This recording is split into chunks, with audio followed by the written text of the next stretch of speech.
అందరికీ నమస్తే. Welcome back to wisdom share 1969 cooking videos. ఈరోజు మనము బొంబాయి రవ్వతో కేక్ తయారు చేసే విధానం చూద్దాము.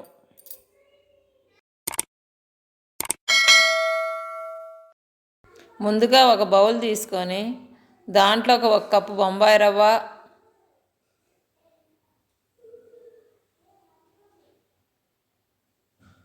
ఒక కప్పు పంచదార,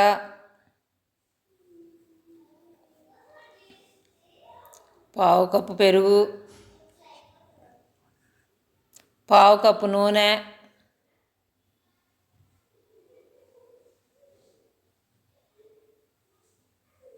అరకప్పు పాలు,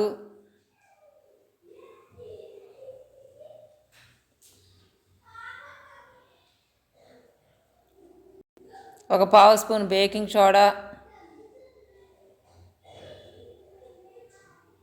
ఒక పావు స్పూన్ బేకింగ్ పౌడరు వేసి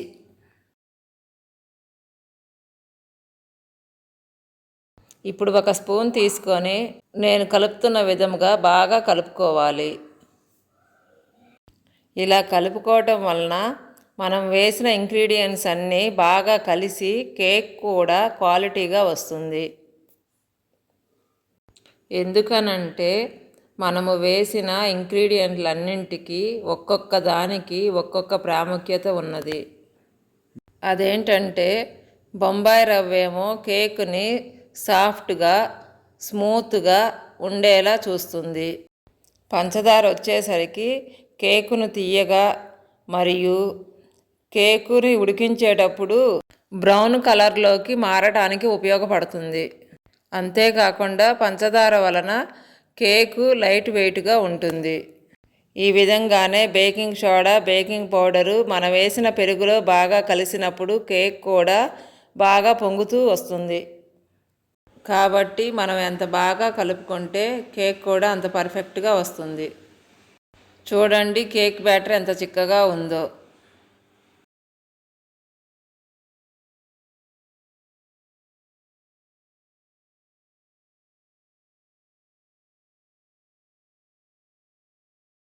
మీ దగ్గర విస్కర్ ఉంటే మరీ మంచిది, ఎందుకంటే విస్కర్తో బాగా కలుస్తుంది.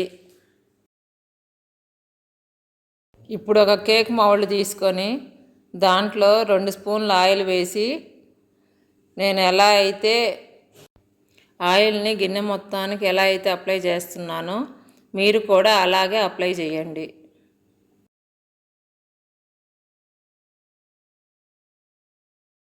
దీంట్లో ఒక స్పూను బియ్యపిండి వేసి డస్టింగ్ చేసుకోవాలి. డస్టింగ్ అంటే ఏం లేదండి, మనం వేసిన బియ్యపిండి గిన్నె మొత్తము స్ప్రెడ్ అవ్వటం కోసము నేను ఏ విధంగా కుదిస్తున్నానో అలాగ కుదించుకోవటమే.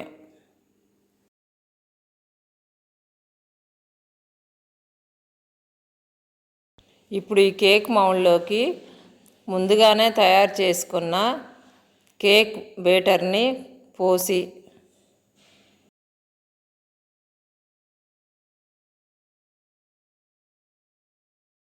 ఆ తరువాత దీంట్లోకి కొన్ని డ్రై ఫ్రూట్స్ను పోసుకోవాలి.